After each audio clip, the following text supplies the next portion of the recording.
Buenas tardes, profesor. Nosotros somos el grupo 6 y en esta oportunidad vamos a hablar del título 4 de la Constitución Política del Perú, de la estructura del Estado.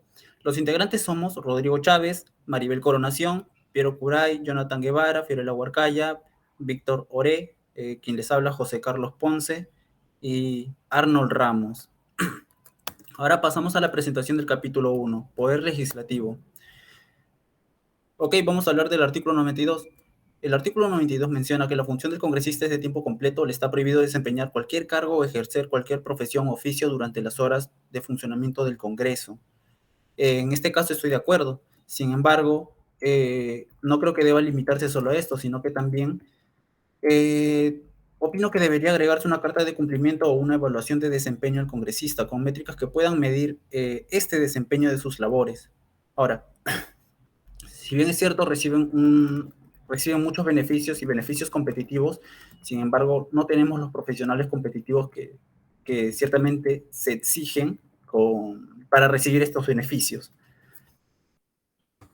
Pasamos a la presentación del artículo 93, que menciona que los congresistas representan a la nación, no están sujetos a mandato imperativo ni interpelación, no son responsables ante autoridad ni órgano jurisdiccional alguno por las opiniones o votos que emiten en ejercicio de sus funciones. En este caso estoy de acuerdo. Eh, Estoy de acuerdo con cierta parte. Los votos deben ser debidamente justificados y no basarse en criterios privados. Ya he sabido que muchos actúan en bandos, ¿no? Eh, Se agrupan sus votos por partidos políticos o establecen alianzas entre partidos con el fin de ponerse de acuerdo para emitir cierto tipo de votación que puede favorecer a cierta organización o a cierta persona, más no a quien verdaderamente debe beneficiar.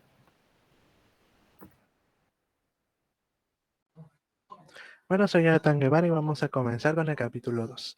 El capítulo 2 de la función legislativa abarca el artículo 104, 105 y 106. Básicamente son definiciones como la ley autoritativa, la ley orgánica, además de que nos menciona que ningún proyecto de ley puede ser sancionado sin antes haber sido previamente aprobado, cosa que me parece correcto. Así que como son definiciones, más que nada son facultades que dan a ciertos organismos y no lo veo ningún incorrecto, así que no se plantea ninguna modificación a estas definiciones de las leyes.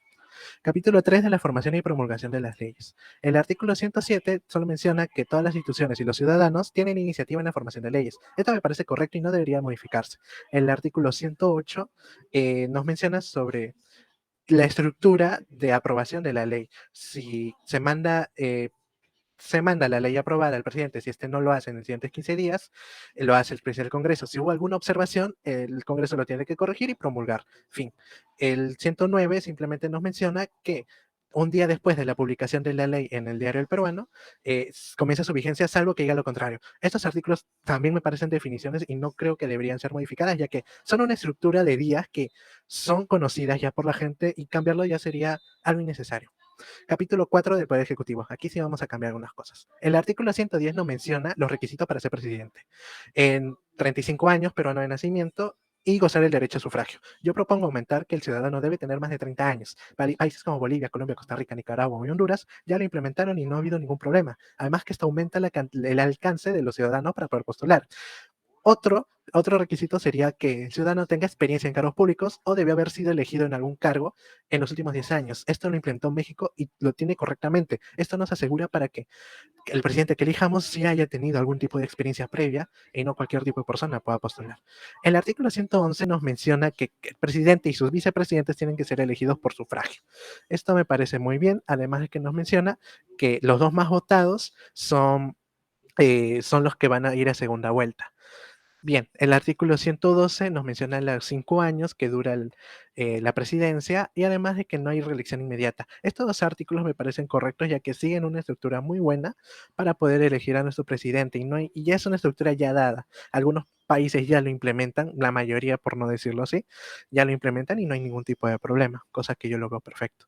El artículo 113 nos menciona ya la vacancia. ya sea por muerte, permanente incapacidad moral o física, renuncia o que salga del territorio nacional sin permiso o una destitución por el artículo 117, me parecen perfectos, ya que son los casos precisos en donde se puede vacar a un presidente y no por algún otro más. El artículo 117 es el que va a explayar más en esto. El artículo 114 nos menciona suspensión temporal, ya sea por incapacidad o por un proceso judicial. También me parece perfecto porque es una suspensión temporal, ya no es permanente como el anterior. El 115 nos menciona que si el presidente falla, entra el primer vicepresidente. Si no fuera así, sería el segundo vicepresidente. Y si no fuera así, entraría el presidente del Congreso y este llamaría elecciones inmediatas. Esto me parece correcto, ya que los vicepresidentes y vicepresidentes fueran elegidos a voto popular. En cambio, el presidente del Congreso no. Así que este está muy bien que llame elecciones. El artículo 116 solo nos menciona que el 28 de julio, siguiente a las elecciones, empiezan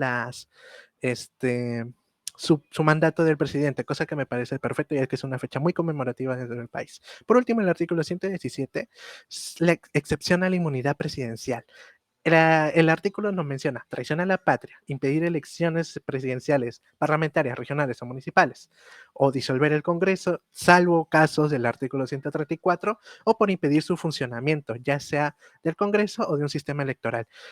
Yo propongo agregar delitos graves como corrupción y fraude, violencia, asesinato, lesiones graves y agresión, abuso de poder como utilización indebida de recursos, obstaculización de la justicia o delito flagrante, ya que países como España y Alemania ya lo tienen implementado. Y me parece un primer paso para poder casi imitar a México, porque México en el año 2021 quitó la inmunidad presidencial. Entonces ya eso es un gran paso porque hasta ahorita, a día de hoy, no ha habido ningún problema en dicho país.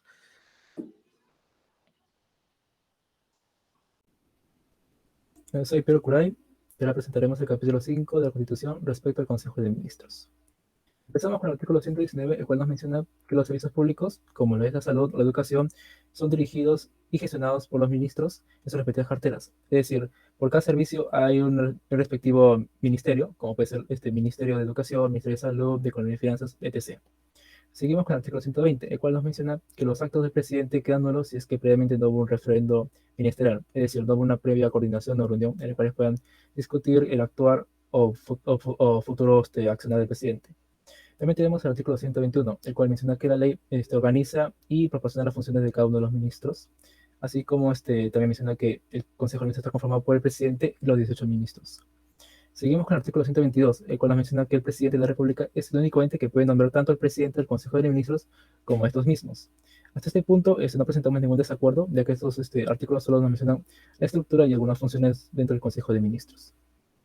En el siguiente paper tenemos el artículo 123, el cual nos menciona algunas funciones o atributos del presidente del Consejo de Ministros, como ser el portavoz oficial del gobierno después del presidente, así también como poder reunirse y gestionar algunas funciones con los demás ministros. Ahora bien, para el artículo 124, aquí sí tenemos un desacuerdo que viene a ser con respecto a los requisitos para ser un ministro del Estado. Estas modificaciones que estamos planteando es más que todo para que tenga un filtro un poco más íntegro de los postulantes, ya que originalmente son solo 3 filtros o requisitos para ser ministro. Tener 25 años de edad, ser peruano de nacimiento y ser ciudadano en ejercicio. Y bueno, las modificaciones son las siguientes.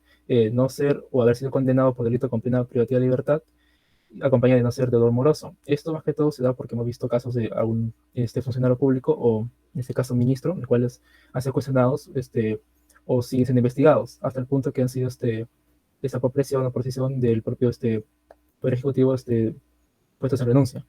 De igual manera, se busca que no cuente con una actividad profesional o mercantil que pueda generar algún conflicto de interés. Esto más que todo para poder salvaguardar la objetividad al momento de tomar alguna decisión en pro o bienestar de la nación. Estas modificaciones se han visto basadas al investigar algunos otros artículos de las constituciones políticas de otros países, como es el caso de Panamá, Ecuador, República Dominicana y Nicaragua. Y en este último paper es similar al primero, que no presentamos ningún desacuerdo y aparte nos explican algunas funciones o atribuciones del Consejo de Ministros. Por ejemplo, el artículo 125 nos menciona que algunos decretos de urgencia o legislativos que proponga el presidente de la República tienen que ser aprobados por un voto aprobatorio de la mayoría del Consejo de Ministros. Esto está acompañado del artículo 126. Por otro lado, también nos menciona el artículo 127, el cual apunta que no hay ministros interinos. También tenemos el artículo 128, el cual nos menciona que los ministros son responsables tanto de los actos como de los actos aprobados del presidente. Y por último, también tenemos el artículo 129, el cual nos menciona que el Consejo de Ministros es hábil tanto para asistir a las reuniones del Congreso como también tener participación en ellas. Mi nombre es Arnon Ramos y continuaremos con el capítulo 6 de las relaciones con el Poder Legislativo. Bien, la posibilidad de que el Consejo de Ministros sea sometido a un voto de censura o de rechazo de la cuestión de confianza puede producir una crisis total del gabinete si este es rechazado. En el artículo 133 se establece que si el rechazo, si el Congreso rechaza a dos consejos de ministros, el presidente puede disolver el Congreso, lo que supone la única forma de revocatoria de este mandato parlamentario. Y de no cumplirse las reelecciones en el tiempo acordado, el Congreso puede retomar este poder continuando su mandato por todo el tiempo que le quede restante. Continuando con el capítulo 7, se establecen los conceptos de estado de emergencia y el estado de sitio, o mejor conocidos como los estados de excepción. Estos se aplican en situaciones extremas para suspender algunos derechos constitucionales como los que se pueden apreciar en pantalla, según la gravedad de los casos de estos incidentes, siendo por ejemplo las guerras en el peor de los casos del estado de sitio. Ahora en el capítulo del Poder Judicial, pues se establecerían lo que viene siendo el hecho de que el poder en mano del pueblo y que una norma legal no puede entrar en conflicto con el de una constitución. Además se mencionan los principios de derechos de función jurisdiccional y se establece la figura del recurso de casación como un recurso extraordinario en un juicio. También se mencionan los órganos jurisdiccionales como la Corte Suprema y demás cortes y juzgados de ley orgánica. Además, se hace mención de que el presidente de la Corte Suprema también lo es del Poder Judicial. Finalmente, se establece que el proyecto presupuestal debe ser presentado al Poder Ejecutivo y sustentado al Congreso. Esa sería la única forma de validarlo.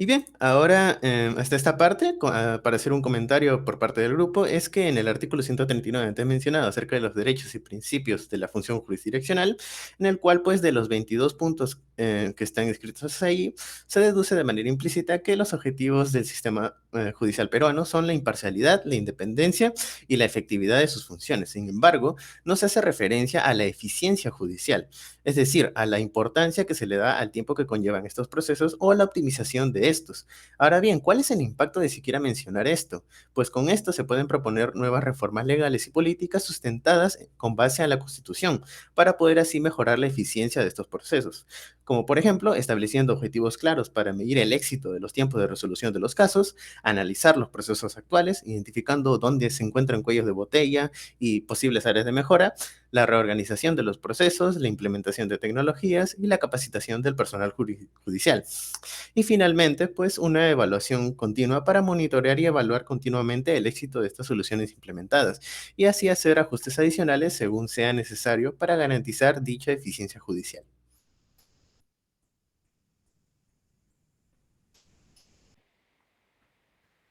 Mi nombre es Fiorella Guarcaya y vamos a continuar con el artículo 146. En esta se nos dice que los jueces no pueden tener otra actividad pública o privada salvo la docencia universitaria fuera de su horario de trabajo. Una posible idea de mejora podría ser incluir medidas para garantizar que los jueces se dediquen exclusivamente a su función jurisdiccional, como un mayor control y supervisión de sus actividades o la implementación de sanciones más severas en caso del incumplimiento. En el artículo 147 se nos menciona qué se requiere para ser magistrado de la Corte Suprema. En el 148 las resoluciones administrativas que causan estado pueden ser impugnadas mediante la acción de contencioso administrativa. Y acá tenemos una idea de mejora, que podría ser ampliar las situaciones en las que se puede impugnar una resolución administrativa que causa estado o establecer plazos más cortos para presentar la acción contencioso administrativa. En el artículo 149 se nos habla de que las autoridades de las comunidades campesinas y nativas pueden ejercer funciones jurisdiccionales dentro de su ámbito territorial, de acuerdo con el derecho que se les da.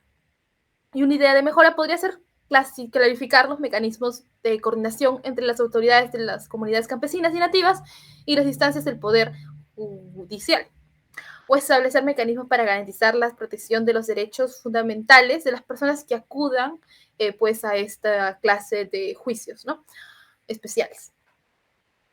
Bien, ahora vamos a continuar con lo que vendría a ser el capítulo 9, en donde se habla del Consejo Nacional de la Magistratura. Estos artículos que podemos ver en pantalla nos dicen lo siguiente. El Consejo Nacional de la Magistratura selecciona y nombra a los jueces y fiscales, excepto aquellos elegidos por voto popular, y se rige por su ley orgánica. Segundo, la Academia de la Magistratura forma y capacita a los jueces y fiscales para su elección y su aprobación, y esto vendría a ser un requisito para el ascenso. Los jueces de paz son elegidos por voto popular y su desempeño y capacitación y duración del cargo son normados por ley. Y bueno, Finalmente, los jueces y fiscales tienen prohibido participar en política, sindicarse y declararse en huelga. Algunos planes de mejora para esos artículos vendrían a ser que, por ejemplo, las academias de formación judicial mejoren de alguna manera comparándolas o viendo otros países, dado que muchas democracias tienen instituciones similares a lo que es la Academia de Magistratura acá en Perú, y se dedican como tal a la formación y capacitación. Teniendo esa comparativa con otros países, podríamos ver tal vez sus planes de estudio y qué cosas se pueden mejorar. Y otro punto vendría a ser la elección de jueces y fiscales. Algunos países, como Estados Unidos y Colombia, tienen sistemas de elección popular para jueces y fiscales, y podría ser interesante evaluar cuáles son las ventajas y desventajas que se podrían dar acá en nuestro contexto peruano. Bien, ahora vamos a ver lo que vendrían a ser el artículo 154. Acá se nos habla de las funciones del Consejo Nacional de Magistratura.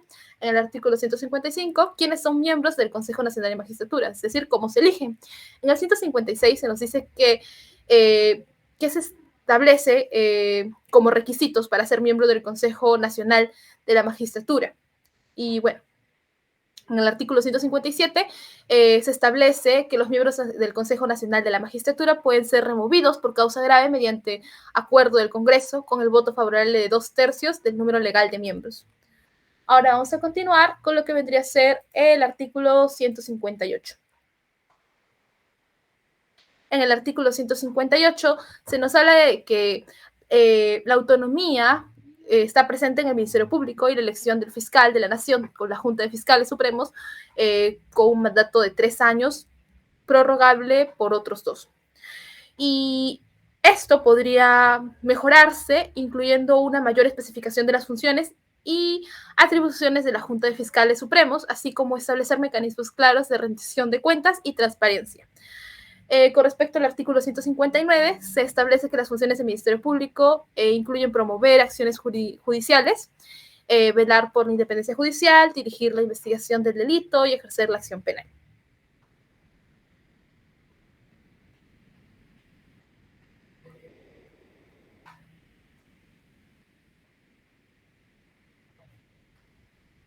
A ver, soy Víctor Samuel Giro Lejos y yo voy a hablar sobre el capítulo 11 de la Defensoría del Pueblo. El artículo que he tomado es el artículo 161, el cual te comenta que la Defensoría del Pueblo es autónoma, los órganos públicos están obligados a colaborar con la Defensoría del Pueblo cuando ésta lo requiere, y dentro de esa estructura se establece por la ley orgánica, ¿no? También se toman en cuenta los siguientes puntos, ¿no? Que el defensor es elegido y removido por el Congreso con el voto de los 2/3 de su número legal. También goza de la misma inmunidad, de las mismas prerrogativas de los congresistas, y además se requiere haber cumplido 35 años de edad y ser abogado, ¿no?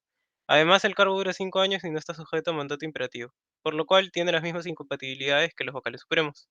Dentro de las modificaciones que se han planteado, tenemos que para ser elegido defensor del pueblo se requiere haber cumplido 25 años de edad. Debido a que, ¿por qué se necesita tanta experiencia para poder ser defensor del pueblo? En caso haya una persona que a sus 25 años sea capaz de tomar el puesto, debería ser, debería ser tomado en cuenta, ¿no? O sea, ¿por qué necesariamente debe tener 35 años, ¿no? Puede tener la experiencia a esa edad. Bueno, el siguiente punto es que el defensor del pueblo sea elegido y removido por el Congreso con el voto legal de los 2/3 de su número legal, y que no se goce de la misma inmunidad y las mismas prerrogativas de los congresistas. Bueno, por último, los países que implementan esta norma o este artículo son en Bolivia, en México y en España, ¿no? En sus respectivas leyes. Siguiente. En el artículo 167 tenemos que el presidente de la República es el jefe supremo de las Fuerzas Armadas y de la Policía Nacional. Más que todo entrando un poco en contexto de lo último que pasó sobre las marchas y bueno, un poco antes de eso, cuando el presidente Castillo se, por así decirlo, quiso salir del Estado sin ningún aviso y pidió el apoyo de la Policía Nacional.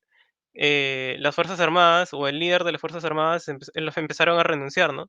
Tanto el líder, el que estaba segundo a su cargo, y recién el tercero fue como que se quedó y siguió, debido a que por este artículo de que el presidente es el jefe supremo, ellos no pueden decir que no, pero lo que sí optaron por hacer fue renunciar, ¿no?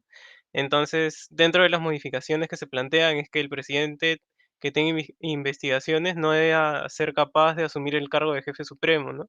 O al menos que se dé la opción de que el jefe de las Fuerzas Armadas como tal pueda tomar él mismo una propia decisión, ¿no? Sobre si lo va a apoyar o no.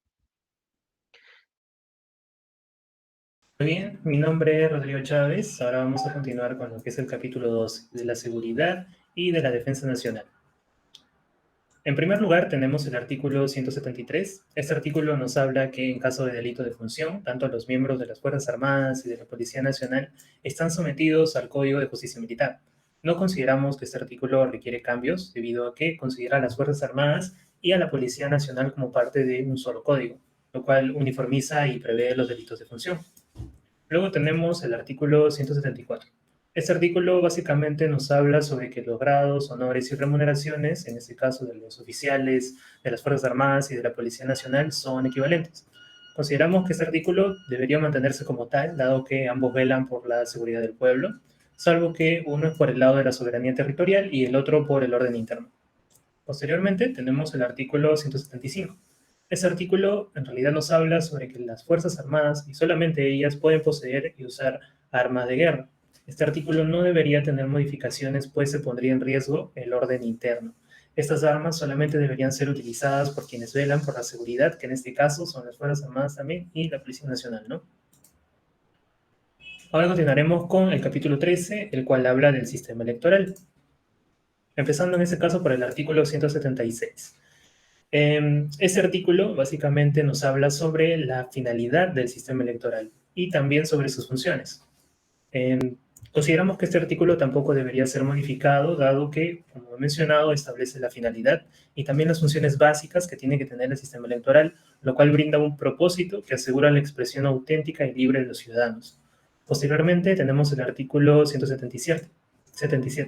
Este artículo nos habla sobre quienes conforman el sistema electoral.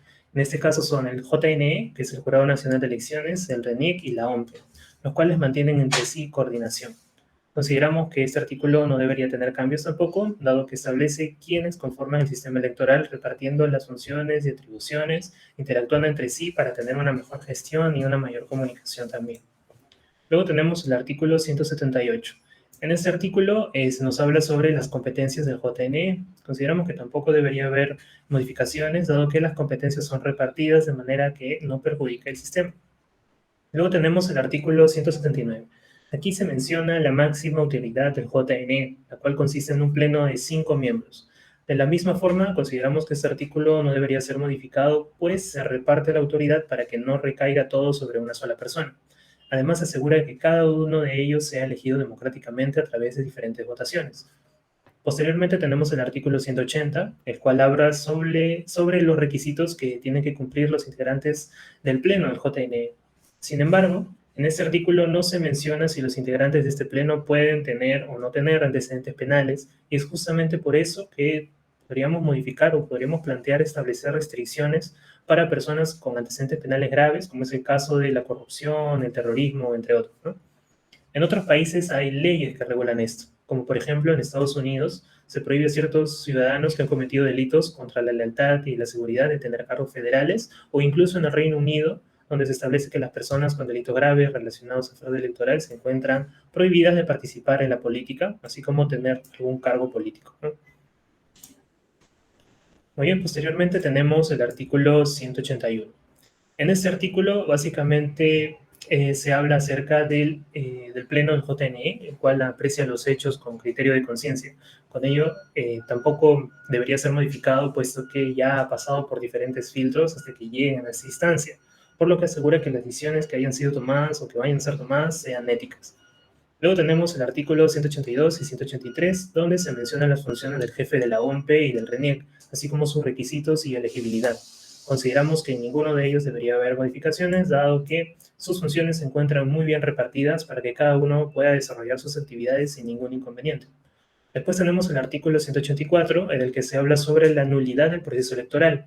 No proponemos modificaciones en este artículo, dado que si los votos en blanco o nulo superan los 2/3 del número de votos, al final no se reflejaría la decisión del pueblo frente a los candidatos elegidos, y tiene que haber uno siempre, ¿no? Luego tenemos el artículo 185. que no proponemos modificar tampoco, dado que estamos de acuerdo con el escrutinio de los votos. Debería ser público e ininterrumpido para poder asegurar su confiabilidad. Posteriormente tenemos el artículo 186, donde la OMP dicta las instrucciones para el mantenimiento del orden durante los comicios, lo cual es de cumplimiento obligatorio para las Fuerzas Armadas y la Policía Nacional. Este artículo no debería ser modificado, pues brinda seguridad ante cualquier evento o circunstancia que pudiera suceder durante dichos comicios.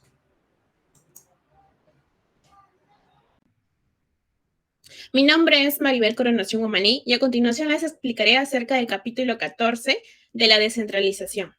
Empezaremos con el artículo 188, lo cual habla acerca de la descentralización, que es una forma de organización democrática y constituye una política permanente del Estado. Y esta debe hacerse por etapas y de forma progresiva, además de la transferencia de recursos que se da del gobierno nacional a los gobiernos regionales y locales. El artículo 189 habla acerca de que el territorio de la República está integrado por regiones, departamentos, provincias y distritos. En este artículo como que más se ahonda en esa jerarquía, ¿no? Tenemos el artículo 190, donde habla acerca que el proceso de las regiones se crea sobre la base de áreas contiguas integradas, que es provincias, tenemos lo que es unidades económicas sostenibles, lo cual esto se hace, este proceso de regionalización que se denomina, se inicia eligiendo los gobiernos en los actuales departamentos y en la provincia constitucional del Callao. Tenemos el artículo 191, el cual puedo resaltar acerca del hecho de que las municipalidades provinciales y distritales y las delegadas conforme a la ley son los órganos de gobierno local, los cuales tienen autonomía política, económica y administrativa en los asuntos de su competencia. Luego seguimos con el artículo 192, lo cual habla justamente acerca de lo cual es el desarrollo que tiene que promover los gobiernos regionales, sus competencias además. Una de las modificaciones, más bien como agregar, sería ampliar estas competencias, incluyendo lo que son programas para el progreso tecnológico para las pymes y las microempresas locales. Además de que se podría ampliar el punto de la capacitación y el perfeccionamiento del personal municipal, como de los alcaldes y concejales, en este punto cuando llegan al poder, ¿no? Y lo que puedo resaltar aquí es la planificación del desarrollo urbano y rural de las circunscripciones y la ejecución de los planes. Ahora, tenemos antecedentes como el país de Venezuela y además tenemos el artículo 29 de la Constitución de Chile, que es el título 1 acerca de las asociaciones municipales. Tenemos el artículo 193 que habla sobre cuáles son los bienes y rentas de los gobiernos municipales, regionales, y el artículo 194 acerca de que las municipalidades pueden asociarse o concertar entre ellas convenios corporativos para la ejecución de obras. Eso sería todo. Muchas gracias.